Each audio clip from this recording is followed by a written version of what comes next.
네, 어느 한 언론사 자료에 따르면요. 전국의 266개 기초의회 시군구 의원 2,978명 중에 70%가 겸직을 하는 걸로 나타났습니다. 그리고 여기에 40%는 겸직을 신고하지 않거나 겸직 신고서를 부실하게 기재해서 누락된 경우가 많은데요. 경북 북부권의 겸직 실태는 어떻습니까? 네, 이 경북 9개 시군의 겸직 실태를 살펴보면 겸직하고 있는 기초의원이 73%, 전국 평균보다 조금 높습니다. 그렇다면 모든 겸직이 문제냐 했을 때 그렇지는 않습니다. 신고를 안 한 의원이 가장 큰 문제입니다. 살펴보면 경북 북부권 가운데 신고를 안 한 지역이 상주도 있고요. 영양, 의성, 예천도 5명 중에 3명만 신고하고 2명은 또 신고를 안 했거든요.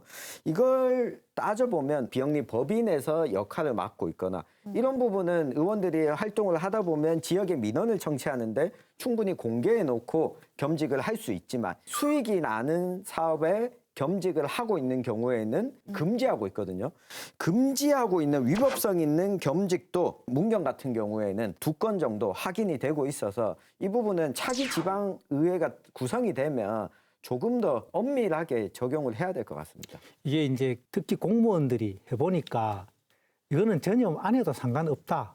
뭐 이런 판단에 의해서 안 했다고 보고 겸직을 하고 있지만 불법적인 요인들은 거의 없을 거다. 예, 혹 있더라도 아주 경미해서 사퇴서 써버리면 돼요. 그 겸직하고 있는 것에 그 정도일 거라고 봐요. 예. 아까 말씀하셨다시피 지방의원의 겸직은 모두 불법은 아니지만 문경에서는 7명의 의원 중에 6명은 겸직을 신고를 했지만 의원 1명은 단 한 건도 신고를 하지 않았다고 합니다. 그리고 군의군 같은 경우에는 겸직을 신고한 의원 5명 중에 1명은 위법성 있는 겸직을 신고를 했는데요. 의장의 그 사임 권고는 없었습니다. 이 2가지 경우에 그냥 이렇게 방치를 해도 되는 걸까요? 아마 그런 경우는 위법성이 발견되면 업무상으로 아마 지침이 내려와요. 거기에 따라서 충실히 해주면 결국은 정확하게 의원들 개개인이 서명해서 신고하는 그 절차가 중요하다고 봐요. 예. 근데 이제 겸직이 전부 다 불법은 아니죠. 비영리 단체도 겸직을 하게 될 경우에 그 단체를 위한 특혜성의 조례를 만들 가능성도 저는 있다는 것입니다. 그러니까 이해충돌이 일어날 가능성이 있는 겸직은 반드시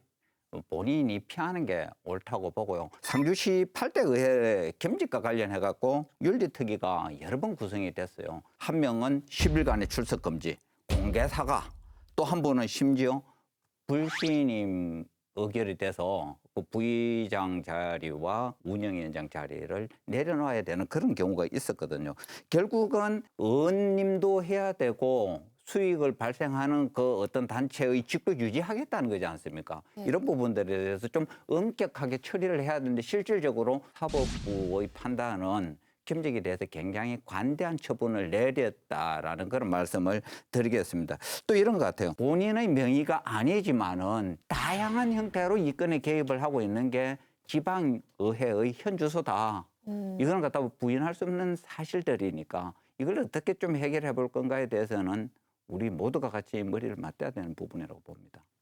제도가 이제 이렇게 만들어졌으면 의회 의원들을 보좌하는 기구들이 있지 않습니까? 의회 사무처가 이런 데에서는 회의 진행이라든지 이런 수준에서의 보좌를 넘어서서 반드시 지켜야 될 법 제도의 변경이 어떤 내용이고 이 법 제도의 변경이 어떤 취지에서 이렇게 되었는지에 대해서 의원들께 잘 설명하고 의원들이 기본적으로 잘 이해하시도록 안내할 필요가 있고요. 이해충돌방지법이든 지방자치단체를 당사자로 하는 계약에 따라서 금지하고 있는 영리행위든 한마디로 하면 공직 가지고 배불리지 마라 이거거든요. 배불릴 것 같으면 사업을 하시든지 그게 아니라 공직을 가지고 정말 주민들한테 필요한 행정 서비스를 하는데 역할을 하겠다. 그런 분들은 지방의원 하시고 둘 중에 하나 해야지 전월부 도수를 떡 들고 욕심이죠.